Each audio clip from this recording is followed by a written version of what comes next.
وہ خاموشی سے سب کو دیکھتی رہیں لیکن کچھ کہہ نہ سکیں۔ پھر ایک دن انہوں نے دیکھا کہ سب بچے اپنے اپنے کمروں میں سامان باندھ رہے ہیں، سوٹ کیس تیار ہو رہے تھے۔ گھر میں ایک عجیب سی بھگ دوڑ تھی۔ بشیرہ مائی نے کمزور آواز میں پوچھا کہ کیا ہو رہا ہے؟ تم سب کہاں جا رہے ہو؟ کسی نے ٹھیک سے جواب نہ دیا، سب مصروف دکھائی دے رہے تھے۔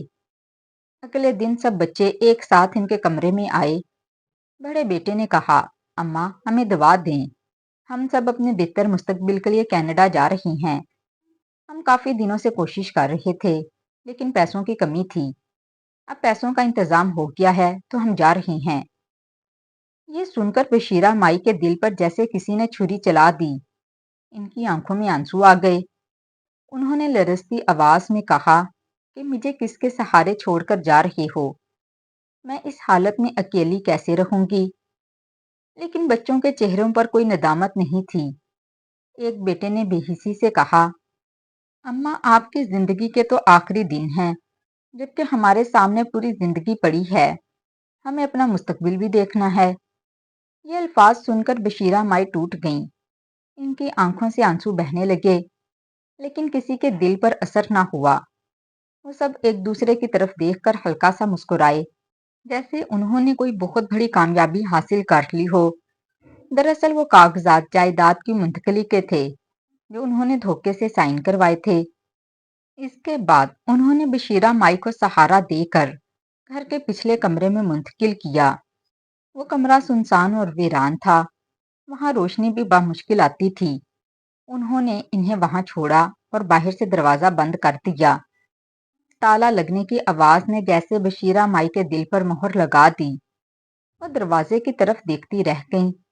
انہوں نے کمزور ہاتھوں سے دروازہ پیٹنے کی کوشش کی لیکن آواز اتنی مدھم تھی کہ باہر تک نہ جا سکی۔ وہ تھک کر وہیں زمین پر بیٹھ گئیں۔ آنکھوں سے آنسو بہتے رہے اور لبوں پر صرف ایک ہی دعا تھی، یا اللہ میری اولاد کو ہدایت دے۔ ادھر بچے اپنے اپنے منصوبوں میں مصروف تھے۔ کسی کی فلائٹ 2 دن بعد کی تھی تو کسی کی 4 دن بعد۔ کسی نے مڑ کر بھی نہیں دیکھا کہ ان کی اماں کس حال میں ہیں۔ بشیرہ مائی اکیلی اس اندھیرے کمرے میں اپنی زندگی کے آخری دن گننے لگیں۔ انہیں اب سب کچھ سمجھ آ چکا تھا کہ اولاد کی محبت صرف ایک دھوکہ تھی، لیکن اب بہت دیر ہو چکی تھی۔ وہ دیوار کے ساتھ ٹیک لگا کر بیٹھ گئیں اور ماضی کی یادوں میں کھو گئیں۔ انہیں وہ دن یاد آئے جب انہوں نے انہی بچوں کو اپنی گود میں اٹھایا تھا، ان کے لیے راتوں کو جاگتی تھیں، اپنی خواہشات قربان کر کے انہیں پالا تھا۔ آج وہی بچے انہیں اس حال میں چھوڑ کر جا رہے تھے۔ کمرے میں خاموشی گہری ہوتی جا رہی تھی، باہر زندگی چل رہی تھی اور اندر ایک ماں تنہائی اور دکھ کے اندھیرے میں ڈوبتی جا رہی تھی۔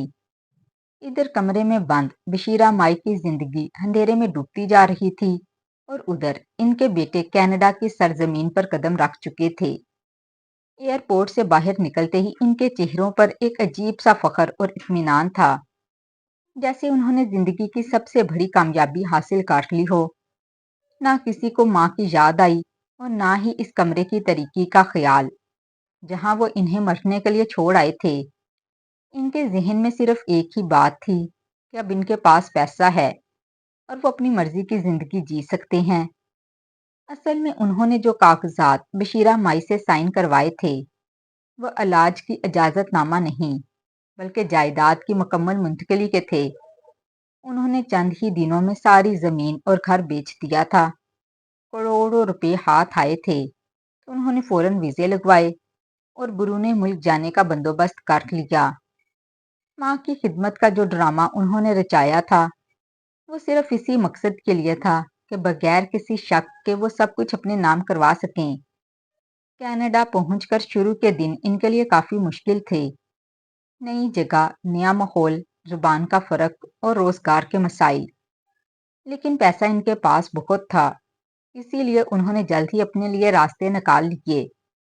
کسی نے چھوٹا کاروبار شروع کیا تو کسی نے پراپرٹی میں سرمایہ کاری کی۔ آہستہ آہستہ سب کے حالات بہتر ہونے لگے۔ چند مہینوں کی جدوجہد کے بعد ان کی زندگی سنورنے لگی۔ بڑے بڑے گھروں میں رہائش، مہنگی گاڑیاں اور اچھے کپڑے اور ہر وہ آسائش جو وہ چاہتے تھے وہ خود کو کامیاب سمجھنے لگے۔ اکثر رات کو بیٹھ کر ہنستے اور ایک دوسرے سے کہتے کہ دیکھو ہم نے کتنا بڑا کام کیا، اگر ہم وہ جائیداد نہ بیچتے تو آج ہم یہاں نہ ہوتے۔ وقت گزرتا گیا اور وہ اپنی کامیابیوں میں مزید مگن ہوتے گئے۔ کسی نے کاروبار کو وسعت دی تو کسی نے نئی ڈیلز شروع کی، لیکن ان کی فطرت میں جو لالچ اور دھوکہ تھا وہ کبھی ختم نہ ہوا۔ وہ ہمیشہ شارٹ کٹ تلاش کرتے رہے تاکہ کم وقت میں زیادہ پیسہ کما سکیں۔ ایک دن ان میں سے ایک بیٹے نے ایک بڑی ڈیل کا منصوبہ بنایا جس میں کاغذات میں رد و بدل کر کے زیادہ منافع کمانا تھا۔ باقی سب بھی اس میں شامل ہو گئے۔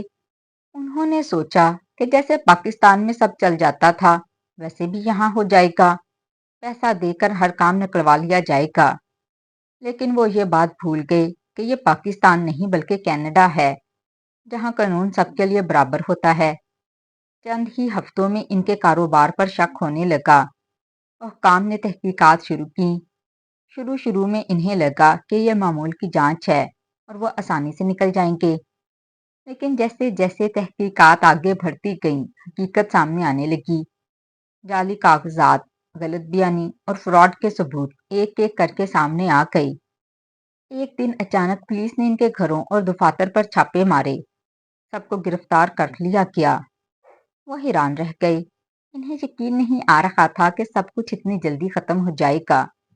انہوں نے بہت کوشش کی کہ کسی طرح معاملہ دب جائے، لیکن یہاں نہ کوئی سفارش کام آئی اور نہ ہی پیسے۔ عدالت میں کیس چلا گیا اور تمام ثبوت ان کے خلاف تھے۔ جج نے سخت لہجے میں کہا کہ تم لوگوں نے نہ صرف قانون توڑا ہے بلکہ اس ملک کے اعتماد کو بھی دھوکہ دیا ہے۔ آخر کار انہیں سزا سنا دی گئی اور وہ جیل بھیج دیے گئے۔ جیل کی زندگی نے ان کی حقیقت بدل کر رکھ دی۔ جو لوگ کل تک عیش و آرام میں رہتے تھے آج سختی اور ذلت کا سامنا کر رہے تھے۔ انہیں اپنی غلطیوں کا احساس ہونے لگا، لیکن اب بہت دیر ہو چکی تھی۔ راتوں کو جاگ جاگ کر وہ اپنے ماضی کو یاد کرتے اور خاص طور پر اپنی ماں کا چہرہ ان کی آنکھوں کے سامنے آ جاتا۔ وہی ماں جسے انہوں نے ایک کمرے میں بند کر کے مرنے کے لیے چھوڑ دیا تھا۔ کئی مہینے اسی حالت میں گزر گئے۔ آخر کار جب سزا مکمل ہوئی تو انہیں رہا کر دیا گیا، لیکن ان کے لیے ایک اور جھٹکا باقی تھا۔ حکومت نے فیصلہ کیا کہ انہیں ملک بدر کر دیا جائے گا۔ انہیں بتایا گیا کہ اب وہ کینیڈا میں نہیں رہ سکتے اور انہیں واپس اپنے ملک بھیج دیا جائے گا۔ یہ سن کر ان کے قدموں تلے زمین نکل گئی۔ جس ملک کو وہ اپنی کامیابی کی منزل سمجھتے تھے وہی انہیں دھتکار کر نکال رہا تھا۔ وہ بے بسی سے ایک دوسرے کو دیکھنے لگے۔ نہ ان کے پاس اب پیسہ تھا، نہ عزت اور نہ ہی کوئی سہارا۔ چند دن بعد انہیں جہاز میں بٹھا کر پاکستان واپس بھیج دیا گیا۔ واپسی کا یہ سفر ان کی زندگی کا سب سے بھاری سفر تھا۔ نہ کوئی خوشی تھی اور نہ ہی ان کے چہرے پر کوئی امید تھی، صرف پچھتاوا تھا جو ان کے دلوں پر اب بوجھ بن چکا تھا۔ جہاز کی کھڑکی سے باہر دیکھتے ہوئے انہیں وہ دن یاد آئے جب وہ اسی ملک کو چھوڑ کر بڑے خوابوں کے ساتھ گئے تھے، لیکن آج وہی خواب ٹوٹ چکے تھے۔ اب ان کے سامنے صرف ایک سوال تھا کہ وہ واپس جا کر کس کا سامنا کریں گے اور اپنی ماں کی آنکھوں میں کیسے دیکھیں گے۔